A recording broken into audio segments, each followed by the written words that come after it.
Assalamualaikum warahmatullahi wabarakatuh. Kali ini kita akan belajar tema 1, subtema 1, pembelajaran 6. Tujuan pembelajaran yang pertama, dengan mengamati gambar, siswa dapat menyusun cerita secara benar. Yang kedua, dengan membaca, siswa dapat menentukan ide pokok dari masing-masing paragraf secara percaya diri. Yang ketiga, dengan membandingkan, siswa dapat menyebutkan organ gerak hewan vertebrata dan hewan avertebrata secara tepat. Coba amati dengan cermat gambar di atas. Apakah kita dapat membuat cerita dari sebuah gambar? Tentu saja bisa. Sebelum menulis cerita, yang harus dilakukan adalah menentukan ide pokok terlebih dahulu, untuk kemudian kita kembangkan ke dalam cerita. Contoh, misalnya kita akan membuat 3 paragraf, maka kita tentukan ide pokok untuk 3 paragraf. Contoh di paragraf pertama, kita tentukan ide pokoknya adalah kandang kelinci Pak Rudi. Nah, untuk kalimat pengembangnya, kalian dapat menjelaskan seperti apa kandang kelinci Pak Rudi. Di paragraf kedua, kita tentukan ide pokoknya adalah Edo membantu Pak Rudi membersihkan kandang kelinci. Untuk kalimat pengembangnya, kalian dapat menambahkan penjelasan apa saja sih yang dilakukan Edo dan Pak Rudi saat membersihkan kandang kelinci.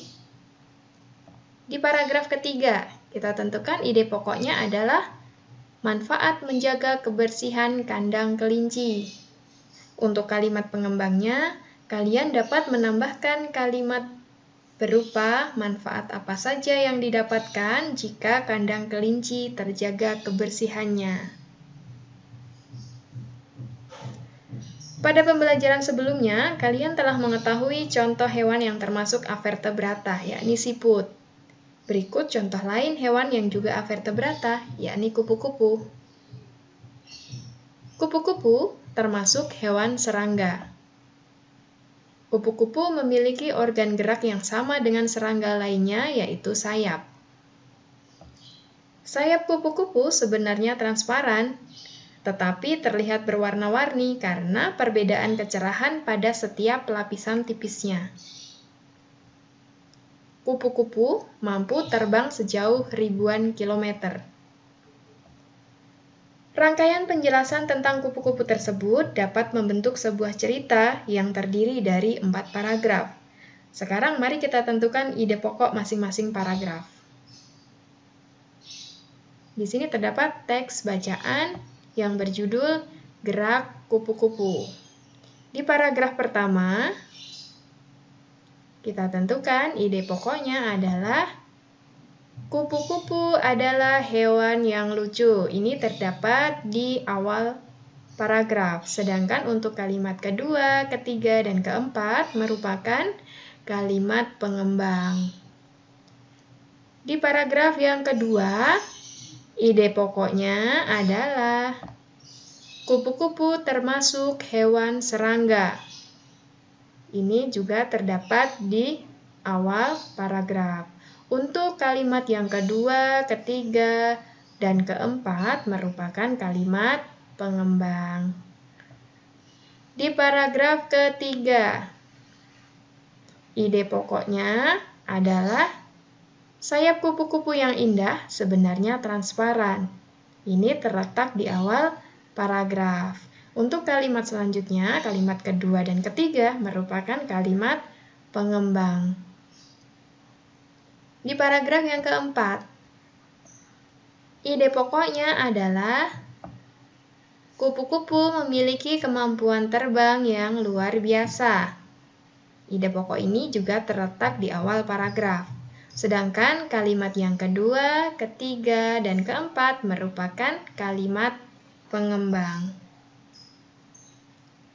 Mari kita perbandingkan hewan vertebrata dan hewan avertebrata berikut ini. Untuk hewan vertebrata, kita ambil contoh sapi ya. Dan untuk hewan avertebrata, contohnya kita ambil siput. Hal yang dibandingkan, tulang belakang untuk sapi. Sapi memiliki tulang belakang, sedangkan siput tidak memiliki tulang belakang. Untuk organ geraknya, organ gerak sapi adalah kaki. Dan organ gerak siput adalah kaki perut. Untuk rangka dalam sapi, sapi memiliki rangka dalam, sedangkan siput tidak memiliki. Kebalikan dengan rangka luar, sapi tidak memiliki rangka luar, tetapi siput memiliki rangka luar.